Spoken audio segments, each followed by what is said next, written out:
بسم الله والصلاة والسلام على رسول الله. ازيكم يا حبايبي؟ عاملين ايه؟ يا رب تكونوا بخير وبصحة وبسعادة، اللهم امين يا رب العالمين. بحبكم في الله. ان شاء الله النهاردة خبزنا مع بعض العيش الفلاحي او العيش البلدي، وهنتكلم يا جماعة في كل تفاصيل العيش الفلاحي النهاردة. انا معايا حوالي 6 كيلو دقيق، نزلت عليهم بباكت خميرة فورية، نزلت عليهم بمعلقتين سكر، وبدأت أنزل بثلاث معالق كبار ملح. وأنا قايلة في كل فيديوهات الخبيز يا جماعة كيلو الدقيق بياخد معلقة ملح صغيرة، بحط أنا بمعلقة كبيرة، فحطيت 3 معالق كبار لل6 كيلو. وقلبت كل ده على الدقيق كويس قوي، وبدأت أعمل فجوة كده، وبدأت أسمي الله وأنزل بالمية بتاعتي في قلب الدقيق بتاعي، وهبدأ أعجن. بس يا جماعة تابعوا الفيديو معايا للآخر، وما تنسوش اللي لسه مشتركش في القناة يشتركي وتحطوا لي لايك عشان الفيديو يرتفع بيكم باللايكات بتاعتكم. وهنبدأ نتكلم في العجين بتاعنا. انا اتكلمت في كل فيديوهات العجين بتاعتنا يا جماعة ان خبيز الصيف بيختلف عن خبيز الشتاء. بس قبل ما اتكلم عن اختلافات خبيز الصيف عن الشتاء، انا هتكلم الاول على العجين اللي انا بعجنه ده يا حبايبي. انا بنزل بالمية الاول تدريجيا، وببدأ الم العجين بتاعي الدقيق بتاعي بالمية الاول كده، بضيع الدقيق بالمية. طبعا يا حبايبي هتكلم على السريع تاني على عجين الصيف وعجين الشتاء. هتكلم بالنسبة لعجين الصيف يا جماعة. عجين الصيف ما بياخدش، بيتعجن بمية من الحنفية عادية خالص. أما عجين الشتاء بنسخله المية بتاعته عشان الجو بيبقى برد. عجين الصيف يا جماعة بياخد كمية قليلة من الخميرة عشان ما يفورش العجين زيادة عن اللزوم. أما عجين الشتاء بنزود الخميرة شوية لعدة أسباب. أولا علشان الجو برد، عشان العجين بتاعنا يختمر بسرعة. ثانيا إن الخميرة في الشتاء بتخلي الرغيف ما يبقاش تقيل وتخين من تحت ورقيق من فوق. تمام يا حبايبي؟ تمام مع بعض. طيب بالنسبة للملح، احنا بنحط الملح في الصيف زي الملح في الشتاء بالظبط. وفايدة الملح ايه عشان نحطه مظبوط للعجين؟ ما بيخليش العيش يلزق مني وانا بشيله قدام الفرن او بخبزه يلزق في ايدي. طبعا يا حبايبي انا بعد ما دوبت الدقيق كده كويس قوي، بدأ العجينة تلم معايا، هبدأ ألت العجين كويس. أنا دي مرحلة لت العجين كويس. بنزل بالمية بتاعتي تدريجيا. طيب إيه فايدة إن أنا أنزل بالمية بتاعتي تدريجيا؟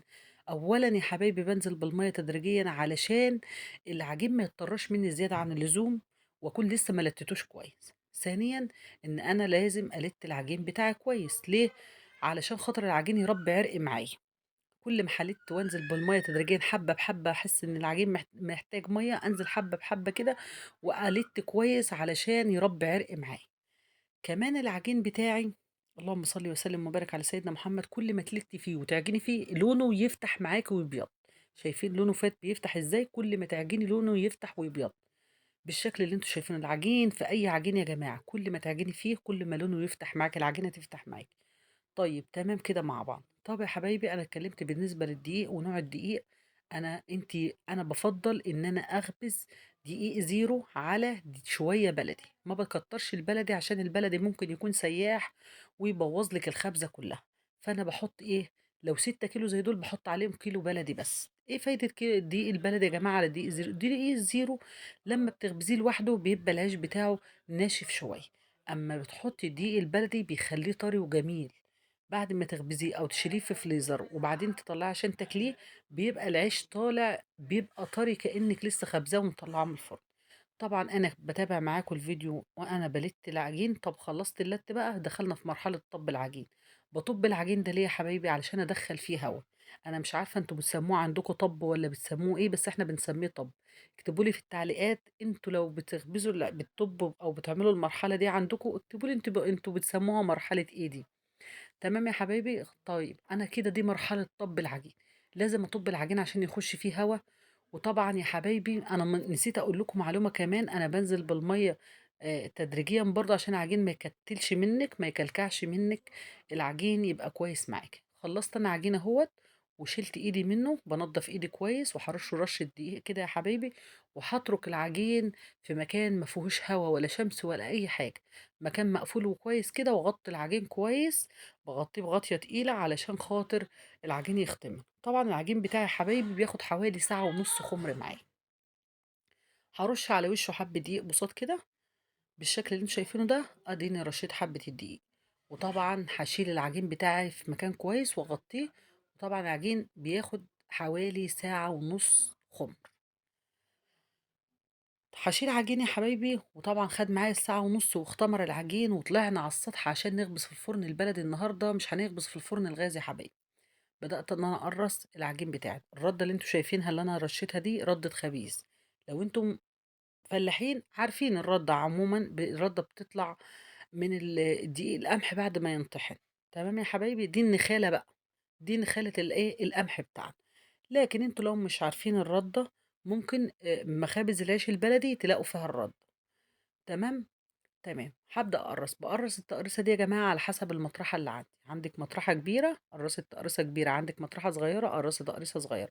واحدة لسه مبتدئة واللي ما بتعرفش الخبيث خالص يا جماعة، لمّا تيجي تعجن وشافت مراحل العجين اللي أنا باعملها، تعجن كيلو دقيق واحد، تجرّب فيه، هتتعلم واحدة واحدة، بعد كده تبقى تزوّد 2 كيلو، 3 كيلو لمّا تتعلم. تمام، وتخبز على مطرحة صغيرة، دي بتتعلم عليها في الأول عقبال ما تتعلم الرَّح وكده. قرّصت أنا الصينية الأولانية وشِلتها، وطبعًا أنا باغطّي العيش بتاعي كويس يا جماعة، وما تعرّضوش نَفْسكم لشمس ولا هوا عشان العيش ما يعملش طبقة قشرة معاكم أو يشقّق معاكم من فوق. تمام يا حبايبي، وبتغطّي أنتِ بقماشة قطن وتتقّلي على العيش شوية. خلّصت أنا الصينية وجِبت الطاولة بتاعتي أو اللوح بتاعي الخشب دي، الألواح دي جميلة يا جماعة في الخبيث جدًا، وبدأت إن أنا أقرّص عليها العجين بتاعي. طيب يا حبايبي، اللي بتقرّص على زيت ما بتحتاجش إن هي تغطّي العيش أصلًا بغطا أو بقماش أو أي حاجة. ممكن لو حبِّت تغطّي بتقرّص على صينية، تغطّي بصينية زيّها قدّها بالضبط، ما بتحطّش قماش خالص على عيش. بتقرّص على طاولة زي دي، بتغطّي بطاولة من فوقها زيّها بالضبط. هو العجين ما بيشقّقش لمّا يكون معمول بتقرّص على زيت. لكن إحنا بما إن بنقرّص على دقيق، لازم أنا أغطّي العجين بتاعي كويس عشان ما يحصلوش طبقة قشرة أو أي حاجة خالص. تمام يا حبايبي، تمام كده مع بعض. طبعًا في أثناء ما أنا باتكلم أو ما أنا باقرّص معاكم كده يا حبايبي، أنا بابقى مولّعة الفرن البلدي وباحميه.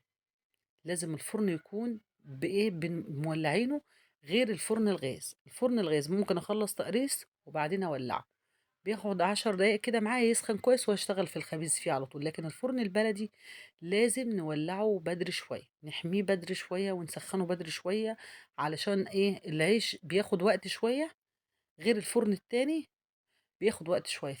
عشان هياخد معايا وقت، لازم في واحدة بتكون بتولّع الفرن دوكا، وواحدة بتكون إيه، شغّالة بتقرّص العجين بتاعي. تمام يا حبايبي، تمام. أنا كده خلّصت، ودول كانوا آخر رغيفين عملتهم كده صغيّرين كده لبنتي، عشان بنتي إيه، تبقى تخبزهم في الآخر.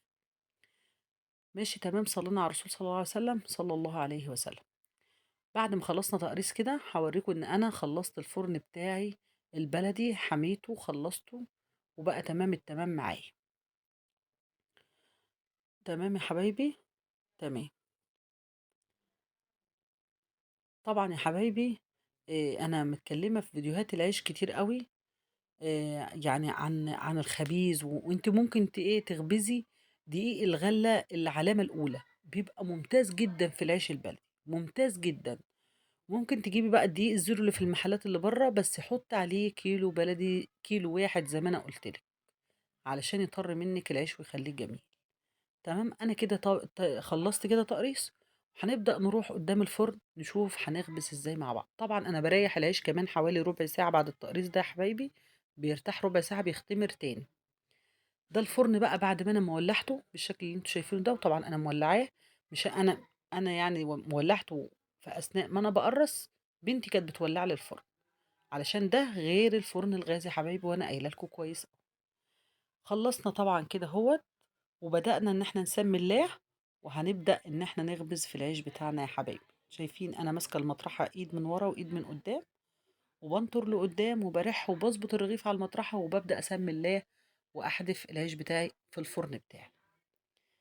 بُصّوا العيش طالع بسم الله ما شاء الله، بُصّوا الفرن البلدي يا جماعة وجمال عيشه. بُصّوا بالشكل اللي أنتم شايفينه، عيشه طالع في منتهى الجمال وفي منتهى الروعة، هتشوفوه في الآخر معايا دلوقتي. ما شاء الله العيش طالع من الفرن زي الورد. بُصّوا أهو، بُصّوا العيش بيقِب في الفرن ويبقى في منتهى الجمال إزاي. طبعًا يا حبايبي، آآ خبيز الفرن البلدي بيبقى غير خبيز الفرن التاني خالص. هو ده جميل وده جميل، بس خبيز الفرن البلدي يعني بيبقى إيه، باحس إن أحلى شوية، أجمل شوية. الفرن التاني برضه حلو جدًا، وخبيزه حلو جدًا، وعيشه حلو جدًا، بس أنا باحس إن الفرن البلدي آمم، عيشه بيبقى القاع بتاعه أحلى من العيش التاني. بُصّوا، ده الشكل النهائي بتاع العيش بتاعنا النهارده. شايفين العيش قد إيه جميل؟ كان في منتهى الروعة والجمال يا جماعة، والله العظيم في منتهى الروعة والجمال. وبعدين جبنا بقى ذرة عشان نشويه يا جماعة بالشكل اللي أنتم شايفينه ده. حطيت الذرة في الفرن والفرن سخن كده، حطينا الذرة فيه، وبدأت إن أنا أقلِّب الذرة بتاعي كويس أوي في الفرن. طبعًا الذرة المشوي ده بيتشوي في الفرن البلدي بيبقى في منتهى الجمال، في منتهى الروعة. بما إننا ولّعنا الفرن البلدي بقى وخبزنا العيش البلدي أو العيش الفلاحي فيه، قُلنا نشوي ذرة النهارده كمان في الفرن البلدي. قُلت أورّيكم الذرة اللي إحنا شويناها النهارده.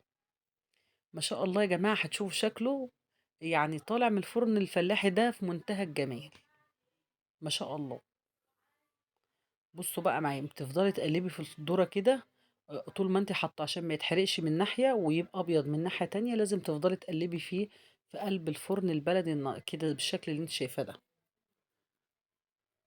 قلّبته كذا مرّة وبدأت إن أنا الكوز اللي ألاقيه استوى كويس أوي، كوز الذرة، أبدأ أخرّجه وأشدّه بعيد عن الذرة التاني، وسِبت التاني يستوي. بُصّوا هتشوفوا دلوقتي.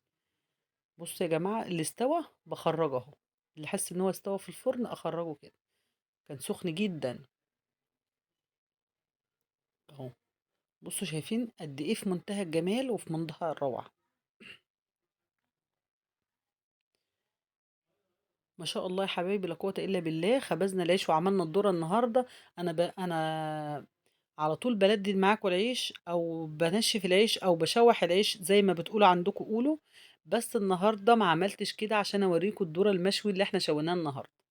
ما جِبتش تصوير العيش وأنا لإن الوقت كان اتأخّر واليوم كان خلص عليّا، فما كنتش هالحق إن أنا أجيب تشويح العيش مع الذرة، فكان خلاص. اللي وصل معايا في الفيديو لحد هنا يا جماعة ما ينساش يشترك لي في القناة فضلًا منكم، يشترك لي في القناة ويحط لي لايك عشان الفيديو يترفع، وما ينساش يفعل زر الجرس عشان يوصلكوا كل جديد. وما تنسوش تصلوا على الرسول صلى الله عليه وسلم. والسلام عليكم ورحمة الله وبركاته.